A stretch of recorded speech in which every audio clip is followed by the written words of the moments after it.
Le sommeil est une chose très importante. Tout le monde dort suffisamment. De nombreux mangaka meurent jeunes et ça, c'est parce qu'ils ne dorment pas. Vos meilleures idées viendront lorsque vous dormirez, donc s'il vous plaît, que tout le monde ait du repos. Ces mots sont ceux de Junji Ito, le maître des mangas d'horreur, prononcés lors d'une conférence au Toronto Comics Arts Festival de 2019. En effet, la voie du mangaka n'est pas un long fleuve tranquille, mais s'apparente plus à l'ascension de l'Everest. Nombreux sont ceux qui veulent suivre cette voie, peu sont ceux qui réussissent, et lorsqu'ils atteignent ce but, c'est avec beaucoup de sacrifices. Et justement, ces sacrifices ne s'arrêtent pas au moment où leur manga est enfin publié, mais ils les subissent tout au long de leur carrière. La difficulté d'être mangaka commence peu à peu à se faire savoir, mais je trouve qu'il est important de mettre ce sujet sur la table. Important effectivement, parce que tous ceux qui lisent des mangas, et même ceux qui regardent des animés, sont concernés par le sujet. Sans les mangaka, vous n'aurez pas vos œuvres favorites, vos lectures, qui vous plongent dans des univers aussi vastes que vous oubliez votre quotidien. Nous allons donc voir comment ceux qui créent ces œuvres uniques sont malheureusement trop peu considérés, sacrifient leur vie pour leur manga jusqu'au point de non-retour. Ce métier que tant de gens rêvent d'exercer peut au final vite devenir un cauchemar que personne ne souhaite vivre. Précarité, problèmes de santé, atteinte des limites physiques et mentales, manque de sommeil, isolement, voire parfois des décès très jeunes. Vous allez très vite comprendre qu'être mangaka, c'est pas une partie de plaisir.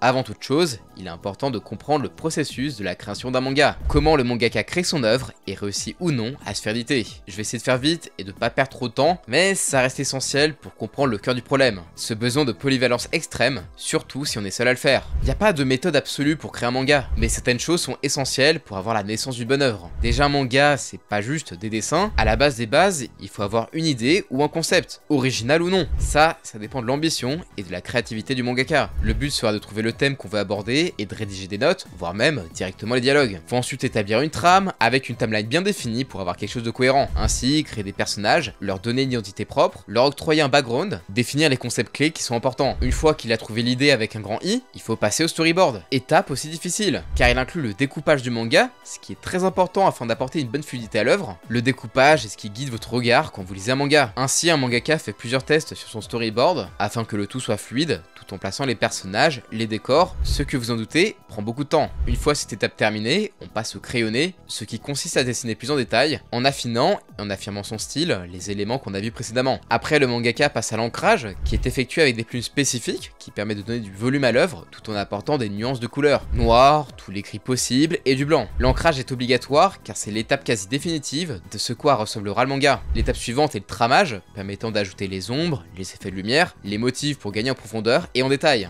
Pour terminer, le mangaka ajoute le texte dans les bulles. Certains vieux de la vieille font la majeure partie sur papier, même si de plus en plus de mangas sont passés au numérique depuis quelques années. Et voilà, après toutes ces étapes, le mangaka a terminé un premier chapitre, la plupart du temps pour présenter son œuvre et qu'on veut se faire publier. Le but c'est de faire un one-shot d'une cinquantaine de pages. Généralement, ce one-shot sert de base à un plus grand récit. Par exemple, One Piece et Naruto s'inspirent de one-shots que leurs auteurs respectifs ont réalisés. Une fois que vous avez fait tout ça, le plus dur n'est pas fait. Il faut trouver un éditeur pour que le manga soit prépublié. Ce qui est très dur, car la concurrence est rude. Aussi bien en convention, via des concours, sur les websites avec les fanzines, mais seulement quelques élus parviennent à se faire éditer sur des centaines de milliers d'artistes qui ne resteront que des amateurs. Ainsi, les mangaka débutants qui cherchent à vivre de cette passion vivent dans une certaine précarité. Ils n'ont généralement pas d'autres moyens de revenus, ou alors ils doivent avoir un autre travail à côté de la conception de leur manga pour subvenir à leurs besoins. La route est donc longue et difficile avant de voir son œuvre prépubliée. Déjà vous comprenez, se faire éditer est très compliqué, mais vous allez voir, ce qui est plus dur encore, c'est de maintenir le cap, de réussir à garder sa série publiée sur le long terme. Vous le voyez bien, créer un seul chapitre est déjà une tâche extrêmement difficile et surtout chronophage. Alors imaginez devoir concevoir 20 à 25 pages par semaine. Et bah ça, c'est le quotidien d'une grande majorité de mangaka et sûrement de ceux qui créent vos œuvres favorites. Avant les années 1950, les magazines de prépublication étaient mensuels et permettaient déjà à l'industrie de l'édition de bien se porter. Vers la fin de cette décennie et le début de la suivante, une évolution majeure a eu lieu avec l'émergence des premiers grands magazines hebdomadaires. En 1959, la maison d'édition Kodansha a lancé le Weekly Shonen Magazine, qui a par la suite mis en avant des mangas emblématiques tels que Fairy Tail, Blue Lock, Hajime no Ippo et Silent Voice. La Shogakukan a également publié son premier numéro du Weekly Shonen Sunday la même année, mettant en vedette des séries telles que Détective Conan, L'école emportée et Karakuri Circus. Et évidemment, on n'oublie pas la Shueisha, qui a lancé le Shonen Book en 1958, qui sera remplacé par le célèbre Weekly Shonen Jump en 1968. Vous le connaissez tous pour des œuvres comme Dragon Ball, LB3, ainsi que de nombreuses autres séries devenues extrêmement populaires. Le passage à une publication hebdomadaire a été une véritable révolution pour les lecteurs, en particulier les jeunes, qui ont désormais accès au magazine de prépublication chaque semaine au lieu de chaque mois. Cette fréquence accrue a renforcé leur engagement dans les histoires et les chapitres qui se suivent. Une semaine est un laps de temps bien calculé.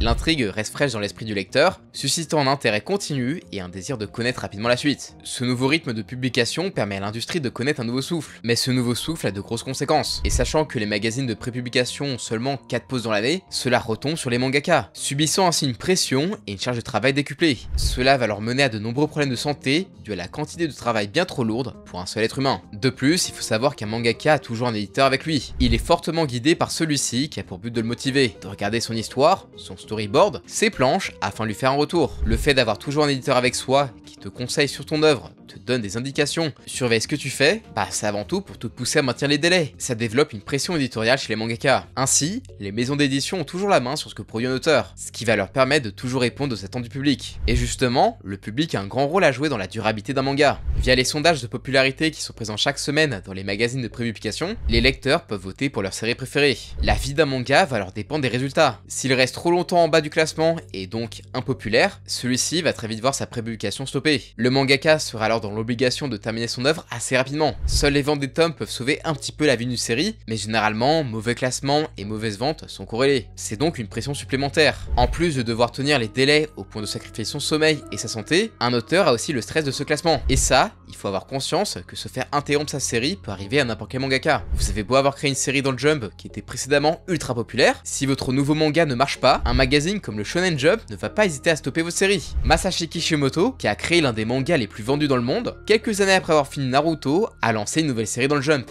Samurai 8. Vous n'en avez peut-être pas entendu parler, et c'est normal. Étant donné que les ventes étaient extrêmement faibles au Japon et que le classement dans le Jump était systématiquement au fond de celui-ci, la série a vite été condamnée à un arrêt de publication. C'est ainsi que la série ne comptera que 5 tomes, avec une fin abrupte en partie ouverte. Et Kishimoto est très loin d'être le seul mangaka dans ce cas-là. Bullking de l'auteur de Toriko, Tenmaku Cinema des auteurs de Food Wars, ou encore Hashimon de l'auteur de Ace Paradise, ont tous dû se terminer après 3 tomes, faute de popularité. Ainsi, peu importe qui vous êtes, si votre série n'a pas de succès dès les premiers chapitres, c'est fini pour vous. Mais alors, dans le cas où un manga est populaire, quel impact auront les sondages? En effet, le succès d'une série oblige l'auteur à continuer à développer son œuvre, car il permet au magazine de faire de bonnes ventes en faisant revenir chaque semaine les lecteurs. Toutefois, même si l'auteur doit toujours avoir une idée de la conclusion possible de son œuvre pour anticiper une éventuelle baisse de popularité, il est difficile pour lui de planifier ça à très long terme. Cette dépendance à l'égard du public a un impact considérable sur les œuvres publiées, en particulier sur la structure narrative. Les mangakas se retrouvent ainsi confrontés à une incertitude constante quant à la publication de leur œuvre, ce qui complique aussi bien la construction du scénario que le développement des personnages. Pour pallier à cette incertitude, de nombreux auteurs adoptent une approche narrative par arc, offrant ainsi des points d'articulation dans le récit qui peuvent soit ouvrir la voie à de nouveaux arcs narratifs en cas de succès, soit permettre une conclusion plus souple si le manga doit être interrompu. C'est pour ça qu'on a des arcs de tournoi à la paix dans les shonen, parce que ça plaît à beaucoup de lecteurs, ça permet de mettre en avant plein de personnages, de créer du suspense en ne savant pas qui gagnera, et surtout, d'allonger la durée de vie d'une série. Et justement, créer du suspense, c'est une mission clé d'un mangaka pour faire revenir les lecteurs chaque semaine. Mais au final, l'auteur est-il vraiment maître de son manga? La place de l'éditeur, ou encore la pression que créent les sondages, finissent par bien trop guider les mangakas, au point qu'une uniformisation des récits naît. D'ailleurs, paradoxalement, ça commence aussi à agacer de plus en plus les lecteurs. C'est ce qu'on a vu avec Kagurabashi, nouveauté du Jump 2023, qui a connu une hype assez folle avant même la sortie de son premier chapitre. Mais cette hype cachait en réalité beaucoup de moqueries. Du coup, pourquoi? Parce qu'au vu de son synopsis et de la première image de l'œuvre dévoilée, Kagurabashi rappelle d'autres œuvres du shonen neketsu comme Demon Slayer ou Jujutsu Kaisen. Du coup, les gens ont fait de ce manga un mème géant au point de créer une fausse annonce d'anime, un faux jeu vidéo et d'en parler comme si c'était le nouveau pilier du Shonen Jump. Mais vous doutez bien que tout ça, c'était plus une dénonciation, entre gros guillemets tout de même, des shonen neketsu ayant de moins en moins de personnalité, ainsi que du Jump qui tente le tout pour le tout afin de pallier aux fins prochaines de ces grosses séries telles que My Hero Academia, Jujutsu Kaisen ou One Piece. Enfin bref, recentrons-nous un petit peu sur le sujet. Comme je vous l'ai déjà dit précédemment, quand un mangaka dessine pour un magazine hebdomadaire, il est dans l'obligation de produire une vingtaine de pages en seulement une semaine. Pour faciliter cette tâche, les auteurs font souvent appel à des assistants pour s'occuper des décors ou de la mise en place des trames ou encore l'ancrage. L'objectif est donc d'optimiser un maximum la production car c'est très chronophage de créer un chapitre. Il est important de noter qu'un mangaka débutant reçoit généralement le strict minimum de sa maison d'édition pour subvenir à ses besoins. Les assistants des mangaka débutants sont souvent peu rémunérés, voire même pas du tout. Ainsi, ils sont dès le départ formés à travailler dans des conditions difficiles, ce qui les prépare mieux à faire face à la charge de travail intense exigée par ce métier lorsqu'ils publieront leur propre manga. Un cercle vicieux donc, qui entretient ce rythme infernal. Et faut savoir que tous les auteurs n'ont pas forcément d'assistants, certains débutent seuls quand ils sont dans les magazines moins populaires que le Shonen Jump. Donc je vous laisse imaginer la charge de travail. Tetsuya Shiba, l'auteur de l'iconique Ashita no Joe, et malgré le fait qu'il ait plusieurs assistants, a révélé dans son manga autobiographique Journal d'une vie, prendre de nombreux médicaments pour tenir les délais et avoue même s'être piqué le corps avec des substances douteuses, sous le conseil d'un autre mangaka. Un surmenage qui va même jusqu'à le conduire à l'hôpital. Tenir les délais, ne pas savoir si son manga va continuer ou non dans les prochains mois, la pression de l'éditeur et des fans, tout ça mène vers des plannings de fou. Assez peu de mangaka partagent leur planning, mais là vous pouvez voir celui de Hiroshi Shibashi, auteur de Noura, le seigneur des yokai. Et qu'est-ce qu'on peut retenir? Sur une semaine, il s'accorde que 3 heures de temps libre, ses journées, soirées et week-ends sont consacrés à la création de son œuvre. Il a aussi un rythme de vie catastrophique, avec 2 heures de sommeil le lundi, 5 heures les mercredis et jeudis, il ne fait qu'un repas par jour le week-end, et il a des jours où il peut passer 19 heures à la suite avec ses assistants pour bosser sur son manga. Concernant les plannings fous des auteurs, le rédacteur en chef du Shonen Jump, Hiroyuki Nakano, évoquait d'ailleurs dans une interview: être mangaka c'est très dur, ils sont toujours en stress. La plupart travaillent avec 3 ou 4 assistants, mais pour boucler l'épisode de la semaine, une trentaine de pages, ils peuvent rester à leur bureau 20 heures d'affilée et ne faire des pauses de sommeil que de 30 minutes, voire dessiner 2 ou 3 jours de suite sans dormir. Et une fois le travail terminé, il faut recommencer pour la semaine d'après. En tant qu'éditeur, nous sommes parfois obligés d'aller taper à leur porte pour voir si tout va bien. Et puis il a ajouté: après ma mort, je ne voudrais surtout pas être réincarné en mangaka. Ça démontre bien l'enfer que présente ce métier, que même les éditeurs ont conscience. Et justement, il arrive même parfois que les acteurs ne peuvent plus tenir ce rythme et préfèrent changer de magazine pour passer dans un mensuel ou bimestriel. C'est le cas pour Black Clover, qui a passé du Weekly Shonen Jump au Jump Giga, réduisant le nombre de pages par an de 50 à seulement 6. C'était le seul moyen pour Yuki Tabata de finir son œuvre dans de bonnes conditions. Et au vu de ses dernières déclarations, on voit qu'il revit avec ce changement de magazine. Enfin, je dirais même qu'il vit tout simplement. Quand on lit ce qu'il dit, t'as vraiment l'impression qu'il a pas vu la lumière du jour et fait un pas dehors depuis qu'il a commencé Black Clover. Et c'est pas parce qu'on est dans un magazine mensuel que l'on est forcément épargné. On attend de vous un meilleur scénario, de meilleurs dessins et plus de pages. Ainsi, peu importe la manière dont un manga est prépublié, l'auteur ressentira toujours une pression. Son éditeur, les lecteurs, la concurrence avec les autres mangaka, la précarité. C'est un métier extrêmement rude. À tout ça, on doit ajouter un élément très important, c'est le fonctionnement du Japon et les normes du pays. Vous le savez, mais les mangas sont produits au Japon, et je peux vous assurer que les Japonais ont une culture totalement différente de la nôtre. C'est le pays qui a créé les mots karoshi et inumeri. Le terme karoshi a été créé dans les années 1980 et peut être traduit en mort par surtravail. Un rapport rendu en 2016 au Premier ministre Shinzo Abe révélait ainsi qu'un Japonais sur 5 risquait de mourir à cause du surmenage au travail. C'est un vrai sujet au Japon. Le terme imeneru, quant à lui, peut être traduit tel que dormir au travail. Mais une définition plus précise serait être présent pendant le sommeil. En gros, ça veut dire que vous travaillez tellement que vous arrivez à un stade d'épuisement qui vous impose de dormir. Ces deux termes sont donc totalement le reflet de la société japonaise, qui dû à la pression sociétale force les Japonais à bosser comme des malades, jusqu'à une mort probable. Un exemple qui peut vous parler, c'est celui de Zumsan, Bucket List of the Dead. Le manga raconte l'histoire d'Akira Tondo, qui travaille dans une entreprise d'animation où chaque jour est pire que le précédent. À seulement 24 ans, il est déjà mentalement et physiquement épuisé. Il a 2 doigts du burn-out, mais une apocalypse s'abat sur le Japon qui est envahi par des hordes de zombies affamés. Suite à cet événement, Akira réalise qu'il a plus besoin d'aller travailler et qu'il est délivré de toute obligation et il va bien en profiter. À travers son histoire, le manga est quand même une critique du monde du travail japonais, laissant croire qu'une invasion de zombies est mieux que de continuer à travailler. La société japonaise est donc assez spéciale et très loin de la nôtre, ce qui peut déjà être une base d'explication concernant la pression que subissent les mangaka. De plus, on a vu juste avant qu'il y avait une pression des fans suite au classement des mangas dans les magazines, mais sachez que cette pression va bien au-delà. La plupart des mangakas sont anonymes. S'il n'y a aucune photo récente de Eiichiro Oda, Gege Akutami ou encore Tatsuki Fujimoto, il faut savoir qu'il y a une raison derrière cela. Du coup, laquelle? Créer des œuvres aussi populaires que des mangas amène des fans fous jusqu'à envoyer des menaces de mort si l'histoire leur convient plus ou que leur personnage préféré a été tué. Et malheureusement, c'est régulièrement le cas. Avec par exemple Gege Akutami suite au chapitre 236 de Jujutsu Kaisen. Ou encore avec les mangaka de Kuroko no Basket qui ont reçu des centaines de menaces pendant la publication de leur œuvre. Ils vivent donc cachés par peur d'être tués par un fan. C'est ce que Tatsuki Fujimoto évoquait lors d'une interview à BFM TV au moment de l'expo Chainsaw Man à Angoulême. Je ne montre pas mon visage par peur qu'on me tue. Une situation qui ne les aide pas à sortir de leur bulle, les poussant à rester enfermés chez eux et être isolés du monde extérieur. Et c'est encore moins facile d'être une femme mangaka. Il n'est pas rare qu'elles se fassent passer pour des hommes en restant anonymes et en portant un nom masculin. L'harcèlement des lecteurs qui pensent qu'un manga destiné à un public masculin ne peut pas être écrit par une femme. D'ailleurs, c'est absolument faux, lisez ces pépites. Ou encore, les préjugés de la part de l'éditeur sur leur capacité de travail les poussent à se cacher. C'est notamment le cas de Koyoharu Gotoge, l'autrice de Demon Slayer, qui se cachait sous les traits d'un alligator avant que son sexe ne leak. Pareil pour Hiromu Arakawa, l'autrice de Full Metal Alchemist, qui a modifié son prénom, qui est de base Hiromi, pour qu'il sonne plus masculin. D'autant plus qu'il faut le souligner, qu'il y a très peu de reconnaissance pour les mangaka au Japon. Le manga est vu comme un produit de consommation et non une œuvre. C'est pour ça que les magazines de prépublication sont directement mis à la poubelle une fois lus. Il peut même paraître honteux de dire que l'on est mangaka, car c'est pas un métier bien vu dans la société japonaise.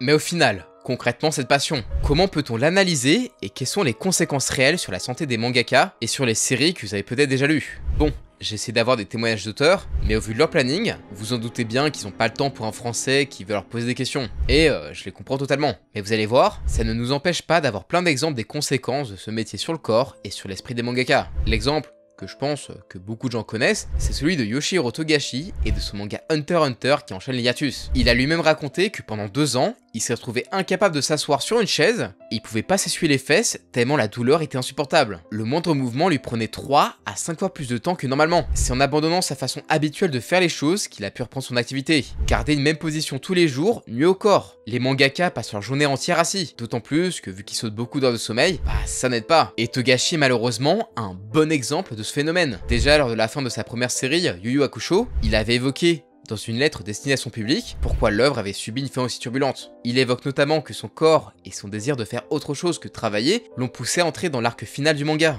allant même jusqu'à imposer ce choix à l'équipe éditoriale. Pendant la publication de Yu Yu Hakusho, il n'avait qu'une demi-journée de repos, où, au lieu de pratiquer ses hobbies, il dormait. Il dit « Je ne veux pas mourir à cause du surmenage au travail. Si je meurs, je veux que ce soit en m'amusant, ou en dessinant un manga pour m'amuser. » Le stress était tellement important qu'il préférait terminer les chapitres tout seul, ce qui a pour conséquence que les chapitres étaient rendus, mais pas totalement terminés, avec des décors et des personnages dessinés de manière assez brouillonne. Il a fait les 2 derniers chapitres juste avant qu'ils soient rendus, soit 19 pages en une demi-journée chacun. Finalement, c'est un peu les prémices de ce qui allait arriver à Hunter x Hunter, avec des hiatus extrêmement longs et des chapitres dessinés de manière très brouillonne. Les déclarations de Togashi font quand même assez froid dans le dos. Quand on lit sa lettre destinée aux fans, on se rend compte qu'il avait déjà complètement craqué à ce moment-là, et qu'il était pris dans un système qui le rendait malade, aussi bien physiquement que mentalement. Comme on a pu le voir précédemment avec plusieurs exemples, les mangaka manquent cruellement de sommeil, et je vais rien vous apprendre, mais c'est essentiel pour avoir un corps en bonne santé. Eiichiro Oda et Akira Toriyama avaient d'ailleurs évoqué le sujet dans une interview croisée, ce qui donna un témoignage très intéressant. Dans cet entretien, Oda déclarait ne dormir que 2 heures par nuit afin de maintenir son rythme de production. Et ça, tout en découpant ces 2 heures en sessions de 15 minutes. Akira Toriyama, quant à lui, dormait encore moins, car Eddie ne s'est accordé que 20 minutes de sommeil sur plusieurs jours lorsqu'il planchait sur Dr Slump, son premier succès avant l'iconique Dragon Ball. Il a même déclaré « C'était comme si j'allais mourir ».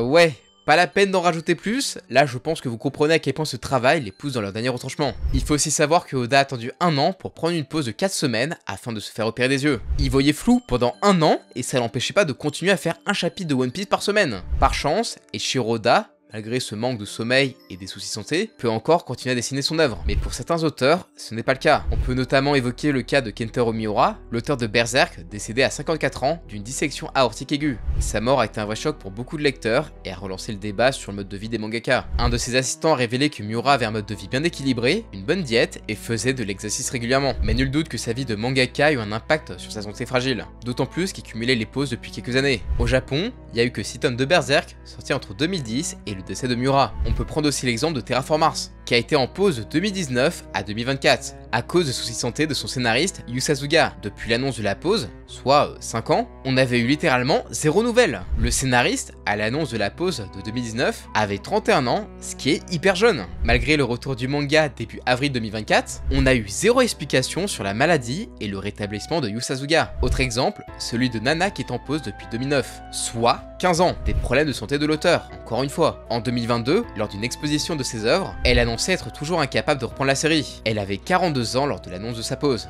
Dernier exemple, le manga Gangsta subit plusieurs pauses, de 2015 à 2017, de septembre 2018 à mars 2019, et depuis 2020, le manga est en arrêt pour une durée indéterminée. Koshuke, l'autrice de Gangsta, a révélé souffrir d'un lupus érythémateux disséminé. Ses articulations et vaisseaux sanguins se sont enflammés, provoquant anémie, malaise et fièvre. conduisant à la perte quasi totale de l'un de ses yeux. Elle avait seulement 32 ans lors de sa première pause de 2 ans. Et malheureusement aussi, on ne compte plus les mangaka qui meurent très jeunes. Pourtant, le Japon, c'est le pays qui a l'espérance de vie la plus élevée du monde, à savoir 84 ans. Décès à 36 ans pour Nami Sano, auteur de Sakamoto pour vous servir. Décès à 52 ans pour Daisuke Sato, le scénariste de High School of the Dead. Décès à 43 ans pour Seiki Tsushida, l'auteur de l'ultra poignant Blessure nocturne. Ainsi, vous comprenez bien que c'est un milieu très soumis aux maladies et au décès des auteurs. Et quand on connaît les conditions dans lesquelles ils travaillent, on ne peut pas nier l'impact qu'a cette activité sur eux, aussi bien du point de vue mental que physique. Après, bien sûr, on a des contre-exemples, tous les auteurs ne réagissent pas pareil à cette pression, à ce rythme infernal. On peut notamment citer Hiro Mashima, qui est une vraie machine de guerre dans l'industrie. Actuellement, il produit 2 mangas en même temps, Eden Zero et Dead Rock, tout en supervisant Fairy Tail, 100 Years Quest. Bon.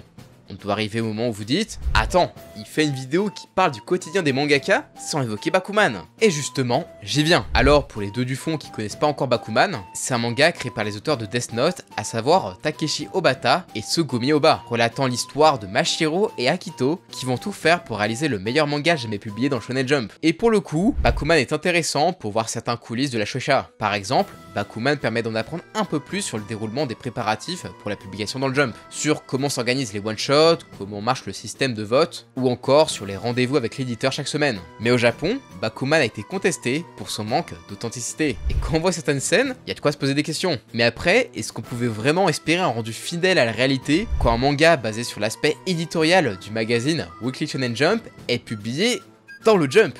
L'objectif de base était vraiment intéressant, vouloir montrer les coulisses de la création d'un manga, mais forcément, ça manque d'authenticité vu le contexte de publication. Les auteurs ne vont pas au bout de leurs idées avec Bakuman, d'autant plus que Bakuman semble plutôt glorifier le système éditorial en place, en présentant les auteurs comme des héros passionnés qui doivent s'adapter aux exigences commerciales du marché et avant toute chose, plaire au public. Bien que Bakuman expose souvent quelques problèmes liés à l'industrie, les héros sont complètement à côté de la plaque. La série transmet une mauvaise philosophie, celle qu'un auteur doit sacrifier sa santé pour ses lecteurs. Pour vous donner un exemple, dans le manga, Mashiro s'évanouit alors qu'il dessine son œuvre en pleine nuit blanche. D'habitude, il se relève toujours quand quelqu'un arrive, mais là, c'est pas le cas, donc il est emmené aux urgences. Il est dans un état grave, mais décide de continuer de travailler depuis son lit d'hôpital, parce que sinon, son manga risque d'être arrêté. Alors que les médecins sont contre sa décision, il dit « Vous n'allez pas me faire croire qu'un homme meurt aussi facilement ?» Bon, déjà, c'est un peu limite, parce que dans la vraie vie, oui, des mangaka meurent de surménage, et dans le manga, c'est le cas aussi de son oncle, comme on nous l'explique au début de l'œuvre. Ça nous montre bien qu'il a un peu de mal à connecter 2 neurones le petit Mashiro. Et après avoir dit ça, il va à l'encontre de l'avis de tout le monde et se met quand même à dessiner. En voyant ça, tous ceux qui étaient contre le fait qu'il dessine à l'hôpital deviennent assez admiratifs. Là où ce genre de comportement aurait dû être critiqué, il est glorifié. Au lieu de penser à faire une pause, il continue son manga au péril de sa vie. Mashiro est aux urgences à cause du surménage, genre tu le vois souffrir en mode « Ah, j'ai mal !» Et donc la solution est de se surmener. Ouais, elle est belle la mentalité shonen là. Mais bon, c'est pas la chose la plus débile que vous pouvez voir dans Bakuman. Quand on voit qu'ils font bosser des lycéens qui doivent aller en cours tout en réalisant un chapitre par semaine, ou encore que les mangaka du Shonen Jump font grève afin qu'un auteur ne soit pas en pause, on comprend très vite que l'auteur délaisse le réalisme afin de laisser place à l'extraordinaire. Genre vous avez plus de chances de faire un Kamehameha que de voir des mangaka faire grève. Et quand on sait que Bakuman inspire beaucoup de gens qui ont l'espoir de devenir mangaka, c'est bien dommage que le manga montre une réalité transformée. Je comprends qu'on soit dans le Shonen Jump et qu'il faut faire un Shonen Neketsu pour coller aux attentes du public, mais pourquoi aborder le sujet aussi maladroitement alors qu'il concerne directement les auteurs eux-mêmes? C'est d'ailleurs ce que Shusato a voulu dénoncer dans son manga Stand By Me Kakuemon, que je vous conseille vraiment. Il dépeint un portrait très critique de l'industrie du manga. On y suit Kakuo, un jeune mangaka, qui va devoir tenir entre soucis financiers, planning intenable ne laissant aucun repos, éditeur qui l'entube concernant les contrats et les droits d'auteur, et bien d'autres galères. Critiquer l'industrie du manga, c'est une chose que cet auteur avait déjà voulu faire en 2011 avec sa présente série qui s'appelle Bakuman. Oui, il a créé cette œuvre en réaction à la publication de Bakuman. Il reprochait alors à Bakuman d'embellir le milieu du manga et de donner une image faussement positive des conditions de travail des mangaka au Japon. Mais malheureusement, Bakuman a dû être avorté après seulement 3 chapitres, suite à certaines attaques et pressions. Pour en savoir plus sur ce métier et ses conséquences, le mieux est vraiment de lire ce genre d'œuvres, ou alors des œuvres autobiographiques ou semi-autobiographiques de mangaka. Vous avez notamment Journal du vie tranquille de Shiba Tetsuya, l'auteur de Ashita no Joe, dont j'ai un peu parlé au début de la vidéo. C'est hyper intéressant concernant l'industrie du manga, car il il raconte en toute transparence son passé de mangaka, pourquoi elle a souhaité faire ce métier, ou encore comment elle a fini à l'hôpital lors de la publication d'Ashita no Joe. Journal d'une disparition et Journal d'une dépression de Hideo Azuma sont aussi des œuvres à lire, tout comme Errance de Inuo Asano ou encore Remt de Naoko Maza. C'est bien plus réaliste et ces œuvres dépeignent bien mieux le milieu de l'édition japonaise que Bakuman. Après, vous pouvez tout de même lire ou voir Bakuman, ça reste une œuvre plutôt correcte dans son ensemble, mais gardez en tête qu'elle ne dévoile qu'une réalité transformée et que son but ne sera jamais vraiment de critiquer l'industrie du manga. Alors que vous l'avez compris, il y en aurait des choses à dire.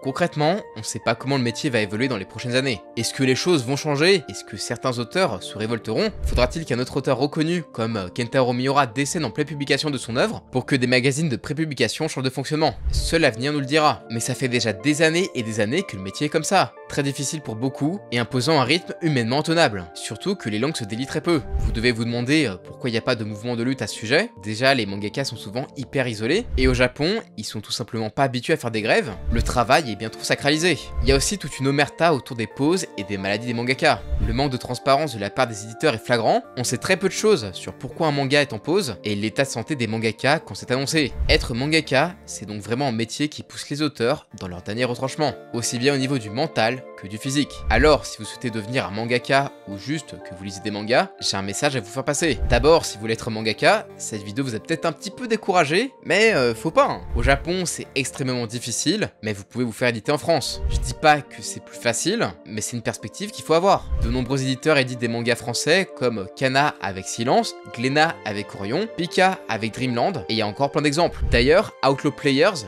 manga français édité par Kiun, a fini par être prépublié au Japon dans le magazine Sirius. Donc tout est possible, gardez espoir. Pour les lecteurs de manga, j'espère que cette vidéo vous en aura permis d'en apprendre un peu plus sur ce métier et qui vous aura sensibilisé au difficile quotidien des mangakas. C'est un sujet qui me tenait à cœur, on est bénis dans ce monde et c'est grâce à eux qu'on a de superbes œuvres qui nous accompagnent chaque semaine.